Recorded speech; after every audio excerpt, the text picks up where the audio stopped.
Welcome to Where the System Meets the Story in real life.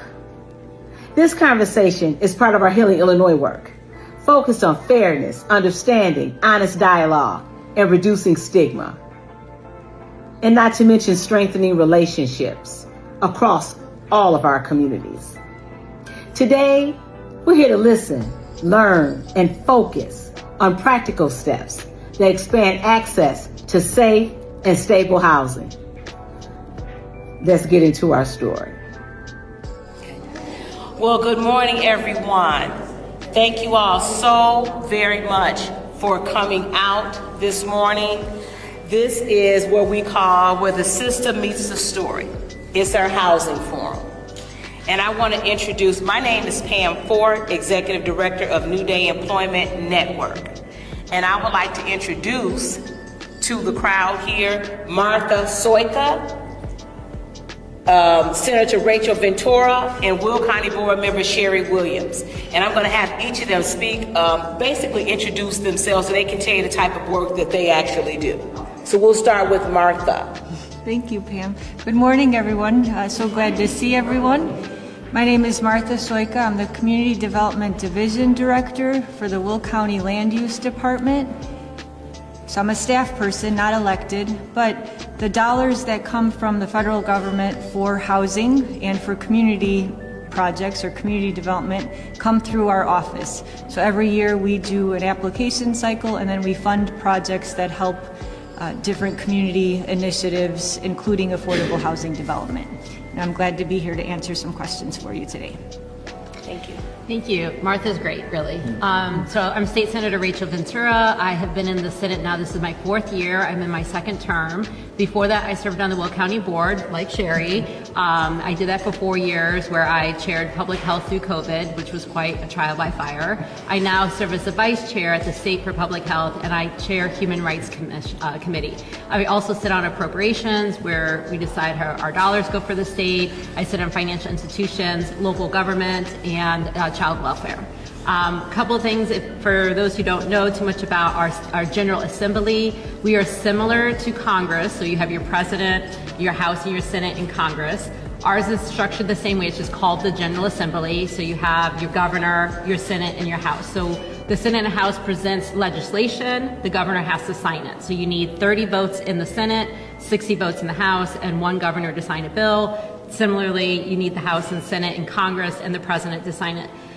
What Congress does really well is gives us money, right? They take all of our taxes in and they give us money back, and they decide how that money is spent with like big, broad strokes. That then comes to the state looks at that and it moves into even narrower programming, like housing programming.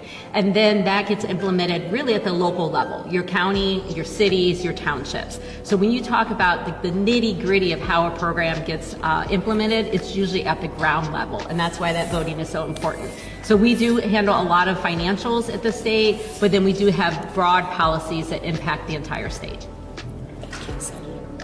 And I am Sherry Williams. I'm a Will County Board member. First term, I was elected in 2022. Hopefully, I'll be re-elected this year. I'm in District 5, which is mostly Crest Hill, Lockport, New Lenox, and then I've got pieces of everything else, which is kind of crazy. But what the county board does, basically, we are a legislative body. However, we approve the budget that funds the sheriff's department, the circuit clerk's office, county clerks, all the countywide offices.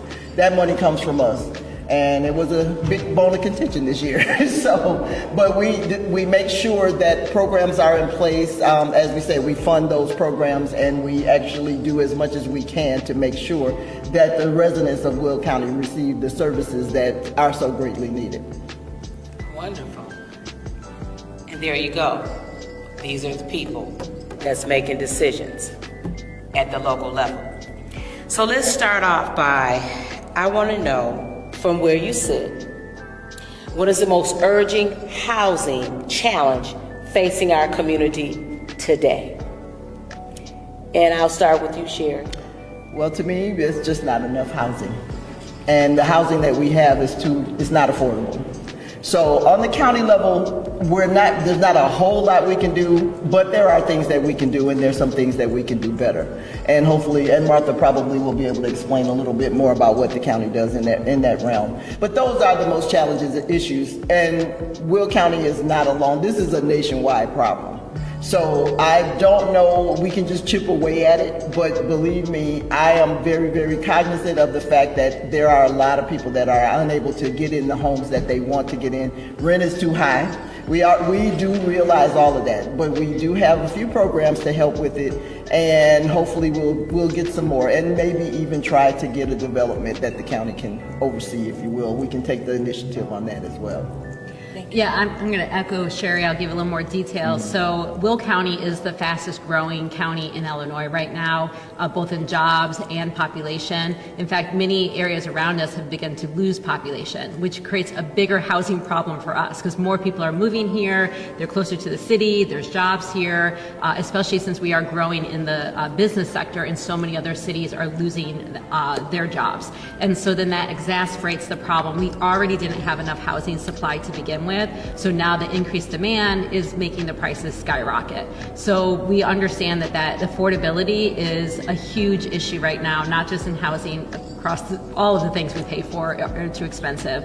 And so we are trying to address that. We have put more dollars into things like first-time home buyer assistance. You can get that now from the state. We've added more dollars to our trying to help homelessness, rapid housing, supportive housing of different kinds to try and get the people who are the most vulnerable and likely to get placed out of housing, trying to make dedicated avenues for them to stay in housing. But in the long term, we need to create more housing. And the good news is that Will County has actually been building more houses than all the other areas around us. We just haven't been able to keep up. So the hope is that we will be able to solve this problem sooner than later, but it is going to take a couple of years to catch up to the demand. And if you could just mention also, Martha, because it's about affordable housing, obviously. So when you make your remarks, just, incorporate that, because that's the biggest problem. And I know you had mentioned with the homeless and everything else, but it's the affordable housing, because that's the most important thing. But that is part of it. And Okay. because if I'm a homeowner, if I'm a landlord, and I could rent to, get a voucher for $1,300, or I could rent to the market for $1,700 because the demand is so high, I have no interest in having a voucher. So then you remove that from the entire market. There's even less places for people who need affordable housing to go to. So that is one thing that adding supply will help, because then lowering that demand, people will be landlords will be more interested in that guaranteed voucher than the riskiness of the market. Because that's what's happening right now. Yeah. That's what's happening right now. Go ahead, Martha. Sorry. So I would echo that as well. The supply is what would help the affordable question as well as just the housing question. And if we were to drill down what is special in Will County versus maybe the nation, because the nation's facing a shortage of housing, but for Will County specifically, it's rental housing. In the region, the supply of housing is about 33 to 35% multifamily compared to single family. Here in Will County, that number is about 12%. So 12% of our housing stock is rental. So you can see how tight of a market it is already.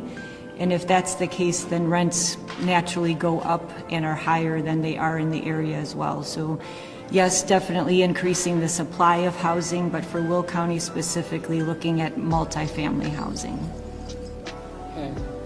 So one of the things is, and you all alluded to it, but people are working full time and they still can't secure housing. So where's that breakdown happening, and who owns fixing it? And I know you don't know the answers, but I just want to know what your ideas are behind that, because that's important.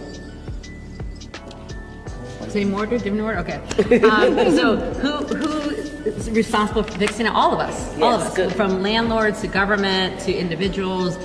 If there are ways to get people into home ownership, I'm interested in helping you do that, right? Because that's generational wealth. That's more security. So whether that's Habitat for Humanity, the traditional route of just getting a loan, working a rent-to-own type opportunities are out there. So I think that is long-term the best interest. short term, maybe you're like, I can't go that route yet. So how do I get rental? If you can't just go off of Zillow and find a place, then I would suggest working with nonprofits and organizations here in Will County, in Joliet, who can help you get placed. And if you're really having a hard time, you're welcome to call my office. All of those papers I gave out have our number on it. Any of my office managers can help you or put you in touch with agencies who would be able to help you. So at the end of the day though, like, I believe that we need more public housing. I know not everyone in government believes that. It's a belief we had back in the 70s that the federal government started pulling money away from and went into more home ownership and away from this. The other aspect of that is private equity is quickly buying up housing stock, or sometimes they're the ones building the rental housing. But then that means that they get to dictate, pricing and all kinds of things. And they're not in it for the human element; they're in it for the profit element. So, in my opinion, that's where government can step in and provide regulations and say, no, if you're going to be this massive landlord, you have to do certain things. But at the end of the day, I'm more interested in individuals having, their own ownership of stuff. So I think there's a lot that the state and federal government can do by providing dollars to some of these issues. We've got bills to help developers. We've got land banks and land trusts that we've talked about. But then at the local level too, I mean, there's a lot that a city and county can do by buying up properties and either making them public housing or putting them in a land bank and then building a development, and then they sell over to either ownerships or landlords to rent out. So I think that all of us can be doing our part, from an individual part all the way up to the federal government giving us more dollars. Thank you. So the wage gap, so the everyone's working but still not able to afford things, they call that the wage gap, and that has been growing over the last 20 years. So what our parents were able to afford on a single income or a two-person income is not the same as what new young families are able to do this year. Things have been more expensive and wages haven't kept up, right? So like that gap gets bigger and bigger as time goes on. And that's a problem that, like Senator said, is going to require fixes from many different angles. But from a housing side, subsidies are what is needed. And there's different ways to subsidize housing. Some of it comes from the federal government, and we do have about 2,500 units that are subsidized units in Will County that the federal government, because the development has those dollars, the rents have to be lower and the persons that occupy that unit have to be lower income. So there are safeguards in those developments to make sure that the units are going to the people that need them the most. So from an advocacy perspective, making sure that we're voting for support for those federal programs that subsidize housing is critical. So that's at the federal level. There are also ways to close that gap locally. So some municipalities and counties have established local affordable housing funds. That's an option. Municipalities can look at their vacant land in their community and donate that land to affordable housing. That helps lower that gap that's needed to create it. So we do have a lot of tools in our toolbox to use, but it just does take a lot of creative adventuring on how to figure out how to layer a lot of these things. The subsidized housing or the affordable housing that is funded through the federal government often takes many layers of funding, so it does get complicated, but it happens. We have a couple developments that are in the pipeline. We've supported the last one that we did with federal dollars was in New Lenox. It was a 25-unit development for persons with disabilities that are earning under 30% AMI. So that's about $25,000 a year. So a very hard to house population, but it was made possible because of federal subsidies and those subsidies coming to the county and the county deciding to support that project. So it is possible to solve the amount of need there is. We definitely don't have enough resources, so asking for more is always something to do. But the gap is real. It's not just Will County, it is nationwide, and every municipality and every household feels that. And as far as that goes, as far as the Will County Board is concerned, this is an issue that we are trying to make it a little bit more important to the people on the board. But we did put in our legislative agenda that we do want to help with some housing subsidies. We want to make our lobbyists make sure that they know that this is something that is important to Will County. But there's always more that can be done. And of course, money is always the issue, and there's not unlimited funds. There's limitations. But as far as the wage gap is concerned, too, there are a number of county employees, and of course, they get their money from the tax dollars from the public. But we do have to make sure that the employees that are under our jurisdiction, that they do have a livable wage. And in some cases in the county, that's not really so. So we do try to advocate for the unions that are negotiating the wage increases and whatnot. But anytime you talk money, it's always a big issue. This is where putting people in place that have your interests at heart and are trying to get every dollar that they can get for the residents that they represent. This is where voting comes in. Vote the people in office that are going to be voting your best interests. Absolutely. So, what do you think is the most important thing that most people misunderstand about how housing decisions are made?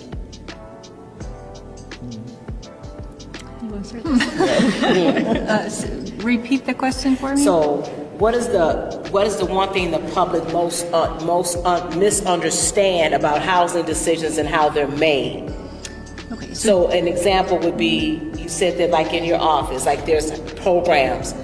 What is the one thing that most people don't understand about the programs coming from your office that they need to understand? Okay, so if we focus down into our office and what our office does, we do grant out dollars, the federal dollars that come to our office for housing. We grant those out to nonprofits in the community to do everything from tenant-based rental assistance to eviction mediation, down payment assistance. We have a local program for down payment assistance. So I would say the one thing that people need to know and maybe don't know is that the programs exist. That would be one thing, right? So checking if you have an interest in something or a need in something, we often tell residents to call 211. So 211 is the county's referral network. If you call that number and say, I'm looking for housing assistance, they'll direct you to which agencies have funding for that need. There may not be an agency that has funding for that need because it goes back to the limited number of dollars, but there are occasionally programs that do have it, like down payment assistance currently. Like that is an active program. Will County Center for Community Concerns runs the program with us, and it offers down payment assistance for first-time home buyers. We also, thanks to the county board support, have a housing stabilization program that helps with people that are behind on their rent and facing eviction.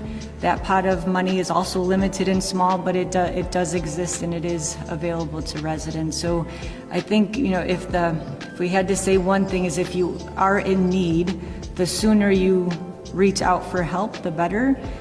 We've seen cases where people are 6 months behind. It's a lot harder to help someone when they're 6 months behind versus, I'm behind 1 month. Can you help me get back on my feet? So just reaching out as early as possible if you are in need, or if you're looking for a home, right? Like that home buying process is a very it's the biggest purchase you'll likely make in your lifetime, right? So you want to make sure you're making a good purchase. So if you even have that in your 3-year goal list or wish list, start that process now. Go get housing counseling, figure out what you need to get for a credit score, right? All of those things take time. So the sooner you can have those conversations with professionals that are experts in this space, the better. So I would say the biggest misnomer about the state is that we really don't provide housing directly. We provide money, we provide grants. There is a very small set of group home and state facility housing, but that is for people with extreme needs, mental health needs, physical needs, disabilities, to the point that they cannot live on their own, and usually they don't have caregivers anymore. And so that's really the only direct housing that the state provides. So it really does come down to your local entities providing that, whether that's nonprofits like the Will County Community Concerns that Martha talked about, county, state programs, or working with landlords directly to get housing. There is some ability for the state through the Department of Corrections to help people get rehoused when they're entering. That is something that our state has mandated. And in some very few cases, we do provide direct housing to individuals who we cannot place for a number of reasons. But I think that's probably the biggest misnomer, is that people are like, well, why doesn't the state do more? Our doing more is giving more money and more programming. And we have increased the dollars that we've spent year after year on housing, knowing that this is an issue. The two main departments, we have the Department of IDA, which is the Department of Housing. The other one is the Department of Human Services. So if you are looking for help and you need additional dollars, those are agencies that I can put you in touch with, or my office can put you in touch with. But usually those agencies are then finding a local partner to try and get you in touch with them. And like Martha said, one of the hardest things right now that we're seeing is the wait list. There are people who are on wait list for 2 years and they still can't get housing. Whether they are homeless or sleep on people's beds or couches, stuff like that, trying to double up. And we are doing our best to try and get people placed as quickly as possible, but without having that supply, there's literally nowhere to put them. And as far as the county is concerned, and Martha actually works for the county, so basically what we can do is to make sure that money goes where it can, into programs where we can help people get some housing. But there are other things, and again, I am working on that the county could take the initiative on, as far as maybe even working with the municipalities to get some affordable housing or to do some development in the housing market. But right now, we do have a couple of programs and we do fund those programs. So we just have to make sure that we put the money in the budget. And that's important. So what I'm thinking is that you talked about collaboration and partnerships. Walk us through what that looks like as far as a partnership. So I'm looking to purchase, I'm looking to just get right now a home, or either rent a home because I have a voucher, or I make too much money for a voucher, but I'm just literally right at the tip of it. Walk me through what that would look like as far as if I called your office. I'm talking about Martha, because right now I'm looking at locally. I'm not even thinking, state. What that would look like for a person like me if that's where I was at. Because I think that's the biggest thing, is making it make sense to people. So walk me through that. So John, I'm going through, I called your office. I am sick and tired, but this is not your fault. But I've been trying. You know what? I make $21 an hour. I'm over for the voucher. What can I do? I'm at my wit's end. Okay, so back to Sherry's point, the county or our office grants out the dollars, so we don't provide direct client assistance. Mm-hmm. So in that case, I would let the individual know which agency that we funded. So a lot of times we work with Catholic Charities, Cornerstone Services, Will Grundy Medical Clinic, Will County Center for Community Concerns. And every year they apply for different programs based on the needs that they see at their agency. So Will County Center, we have funded them with tenant-based rental assistance. So that's a program that can help someone pay the rent, the portion of the market rent that they can't afford. So it's not the entire rent, it's just the portion they can't afford. So anyone that they encounter that meets the criteria, either being low income or and looking for a unit, So if they meet the criteria, fill out the paperwork, they qualify, they find a unit, that rental assistance can be available to that family for 2 years, for up to 2 years. So that's a program that we've been funding for the last 5 years, so it is available. Again, the resources are much smaller than what the need is, because if you do the math on rent, that amounts to, if we fund them for $500,000 for 2 years, that amounts to about 6 people. 6 people compared to the thousands that need help is very little, right? But it is 6 people. We at least can say that 6 people have stable housing that year, which is important. And then down payment assistance, similar. So if someone was looking to purchase a home, Will County Center is our current partner for that. You would go to their office, make an appointment, fill out your paperwork. If they help you figure out that maybe this year's not the year, like you still have to work on some budgeting things or your credit score, they'll work with you through a housing counseling program, where they'll go through basic financial wellness and kind of get you housing ready, and then work with a realtor, find a home, and walk you through that process of purchasing the home. That's an option. Trying to think what other programs. The voucher, so the voucher program, that is tricky, right? So we have tenant-based rental assistance. It doesn't cover the whole rent. The Housing Authority has the voucher program, and they have landlords that they annually reach out to landlords, looking for landlords to participate in the program, meaning that they will accept a voucher. Every landlord should accept one. Do they, in reality? Maybe not. From what we hear, not everyone does. But the Housing Authority does have landlords that they work with, and when we reach out to landlords to figure out some of those barriers to accepting vouchers, a lot of times we hear that they just don't understand the program requirements, and if they knew about what the expectations were, they might be a little more open to renting to people with vouchers. So we have had workshops where we bring our service providers to meet landlords so that they can go back and forth and figure out what it is. Here's what we require, and here's what we would expect of you, and then they tell us what their concerns are to just educate.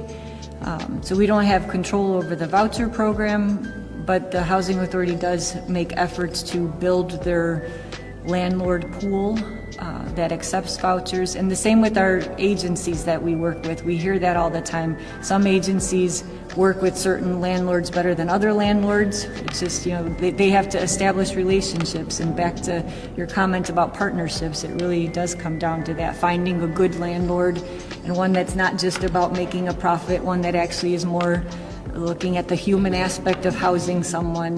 They're a little easier to work with than someone that is just looking to make a profit. Yeah, and I'll add that my office, if you called my office and said, I need help with housing, they're going to ask you all kinds of questions. Because why are we asking those questions? We're trying to find out, are there particular dollars for your case? So if you left a domestic violence situation, if you're a veteran, if you have young kids, if you have disabilities, if you have mental health needs, there are specialized dollars set aside for those categories I just talked about. And so it's a lot easier for us to call one of our partners like Cornerstones or Trinity and say, hey, do you have housing vouchers for this particular individual?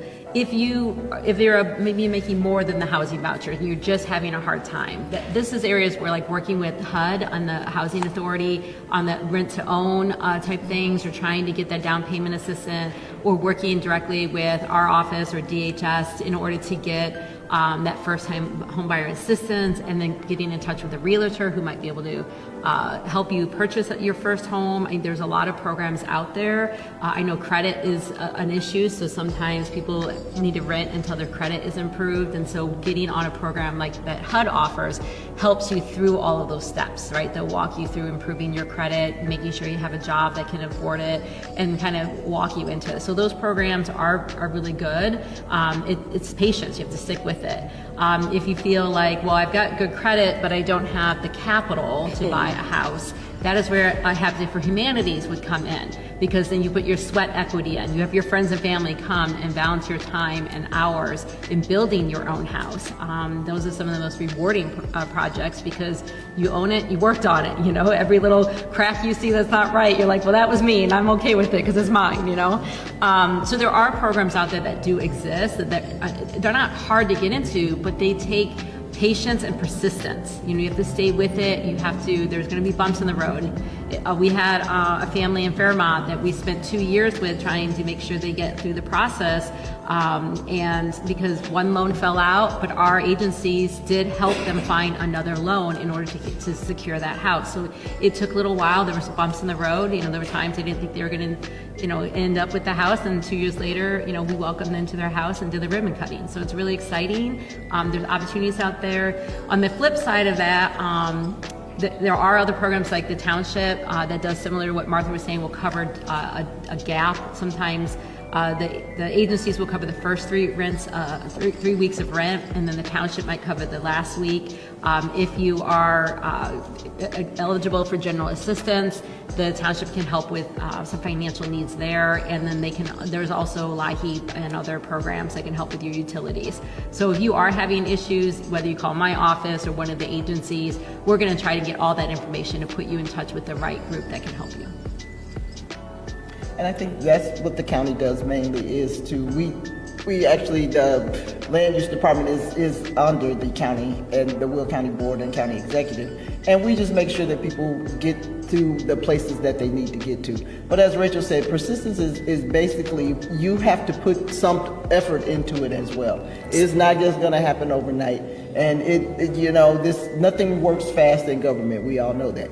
So you have to be aware of that, and you have to make sure that you also, if you're not getting the answers that you want, make sure that maybe if you call the county couldn't do it, call Rachel's office, call the township. A lot of times the township is kind of underutilized. So these are things that you can do yourself, but you can't just expect that other people are going to just be there to guide you through directly. We can lead a horse to water, but you gotta do that yourself. And so a lot of it is simply your persistence, and we provide the resources, knowing where the resources are. And I think that a lot of times people don't like to look up stuff because, well, I don't know, there's probably nothing out there. But you have to make sure, if you weren't aware of the programs at the county, well, then that's what you do, is call your county board member, and we will steer you in the right direction, hopefully, and help you as much as we can. But a lot of it is up to the person that is doing the application. I want to add to that. Sure. One of the things that has been very frustrating in my time in government, whether I was at the county or at the state, is that I can legislate a lot of stuff. We can put money towards a lot of things. I cannot change someone's mindset. That is the hardest thing to change, is the belief that people deserve better and that they believe they deserve that better. So it's easy to go in and be like, well, I want you to give me this. And then when I don't get it, be like, see, nobody ever helped me. But I think there's a bigger mindset that's happening, that when you go in, are you expecting to be turned down? Are you expecting to take no for an answer? Because that mindset, if you come in and say, I'm not giving up, I will find the right person, I will talk to the right person, I will do this because I deserve this, my family deserves this, I'm going to make this happen. That is a very different mindset coming in. And when we have had people come to our office with that mindset, they're honestly some of the quickest people to help, because then it's like they're willing to pick up the phone and call the next person. Or if we say, hey, you need to fill out this application, they're willing to do the application because they believe in that. I can't gift that to anybody. I wish I could, because there's a lot of people who come to our office and we spend days, months calling, helping, trying to do something, and they're so defeated before they've even come to us. And so then it's like we're just validating their defeat. They're just like, see, so nobody can help me. See, there it is again, nobody can help me. And it's like, well, it makes it harder with that mindset. So we need a partner, is what I'm saying. I can't do it all, just like Sherry was saying. I can lead the horse to water, I can't make the horse drink. But it's a lot easier if that horse is motivated, right? And so for a partner in this, a lot of things can happen. A lot of doors can be unlocked and amazing things can happen. But it really does start with your mindset. And I have not always had a positive mindset in my life. I left an abusive marriage. I moved back here, had no idea what I was going to do with my kids. I have twins. They and I lived in a 10 by 10 room, the three of us, with everything we owned, for a whole year. And I did everything I could to get into a house, because if I didn't do it in the first 2 years after I was divorced, I would not have made enough money to ever get a house. So I did everything in my power to make that happen. And it was scary. I mean, I'd never been housing insecure. And it was hard. I couldn't enroll my kids in school without proof of where I lived at. And I had to fill out all these additional forms. It was not easy. And that's part of the reason I do the work I do. But that mindset got me through. And so if there was anything you take away from this, is that you deserve better, you deserve to be housed, you deserve food, you deserve clean water, clean air, and you gotta go out there and fight for it.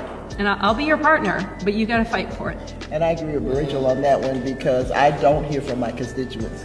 You know, people want things to get done, but I can only do what I can do and what I think is the best thing to do. But I do need to hear from you. And you know, it is the squeaky wheel that gets the oil. If you call Martha every day, I'm pretty sure Martha go, oh my God, is Sherry calling me again? So but that shows your persistence, and we're more likely to make sure that whatever we can get done for you, we will get done for you. But you do have to have that drive to get it done. It's not up to me. As Richard said, we got our houses, right? I mean, we did what we needed to do that. So you guys have to do the same, and it is, if it was easy, everybody have a house, right? I mean, it's not an easy process a lot of the time, but persistence is important. And as Rachel said, you have to believe that this is something that you deserve. Everybody deserves to be in a house. Why not? Why wouldn't we? We don't have to have all the money in the world, but see, and I'm a big union activist as well, so I believe in the living wage. We should be able to live off the money that we make. That's right. And sometimes that's not the best thing. I know people that have 2 or 3 jobs just to try to make ends meet. But there are programs out there to help, and make sure that you are persistent with it. Don't just take no for an answer. Maybe sometimes you may catch people on that bad day and they don't really want to do their job. But sometimes, you know what, you keep showing up, you keep asking, you keep making sure that everything that you can do, you do. Right. Basically what you all are saying, put some skin in the game. There you go. You gotta put some skin in the game if you wanna be, if you wanna be at this level, you gotta put some skin in the game if you want housing. So, Rachel, I'm gonna start with you with this last question. Is what decision might feel uncomfortable, but is necessary if we are serious about improving housing in our community? Oh, I have a wish list and I have the reality. Okay? The wish list is that the government take a more serious look at being responsible for housing, right? There are other countries that do a lot better job with public housing, right? And then the government owns those houses. So maybe it's a big investment up front, but it's a low investment on maintenance over time. And they can set, higher standards. The problem in the United States is we didn't set those high standards. We let public housing fall on the wayside, and it became a stigma. And so my wish list is that we had a high level of standing that government held themselves to, and that we provided that public housing, and it wasn't a for-profit market. Everything I see left and right, this for-profit healthcare, for-profit food industry, you name it, it's all for-profit. And the problem with that is, where are the people? Where are the community? Where's the real health of the systems? Like, there's no holistic care when all you care about is money. And so the wish list is that we cared about people. We cared about building communities and housing that everyone came together for. And so that means letting go of the money, right? That's the hard choice. So that's probably not gonna happen. I'm gonna keep fighting for that, but it's probably not gonna happen. So what needs to happen is we need to pass a progressive revenue here in the state of Illinois. So some people don't know, we have a flat tax here in Illinois. You pay 4.95% in income taxes. So when people say, oh, we pay so much money in Illinois in taxes, they're talking about their property taxes, your gas tax, your, maybe your school taxes, but we actually have a fairly low income tax, and it has been flat for some time. But what that means is every year when inflation goes up, we're not increasing our income taxes, and so we're having to make cuts. Every year we've had to make cuts. Or we find other unique taxes like gambling taxes, cigarette taxes went up recently. Why? Because we had to fill that gap. And so I don't think that is a state sustainable way. It also hits the people who have the least amount of money. It is the most regressive tax out there. We are the 8th most regressive tax in the United States because of the fact that we do not have a progressive tax like the federal government has. So the more money you make, the more money you pay to your IRS in taxes, right? So the rich get to pay their fair share. We don't do that here in Illinois. Instead, we got lots of corporate loopholes and tax incentives and all kinds of ways that the rich do not pay their fair share. And so this is a real problem. So this year, last year and this year, a group of us down in Springfield have been pushing heavily to taxing the rich in a number of different forms, from digital ads so that Google and Facebook have to pay us money, to closing those loopholes, to actually getting off of the flat tax. And that would take a constitutional amendment to change our constitution to make a progressive tax. And so we did this back in 2018. We lost that vote. You need 60% of the state to vote for it. We are asking you guys, hopefully again, to do that this November. So by May, we will know if that referendum will be on the ballot. And if it is in November, I hope you will vote yes on getting off of the flat tax and onto a progressive tax so the rich can pay their fair share and we can stop cutting our state budget every year and actually put the money into services that we need. Did you have anything? Thank you, Rachel. I just want to say that I agree that, you know, as a government agency, the county doesn't have a lot that we can do, but the sentiment on the board is not towards trying to do something for housing. She's exactly right.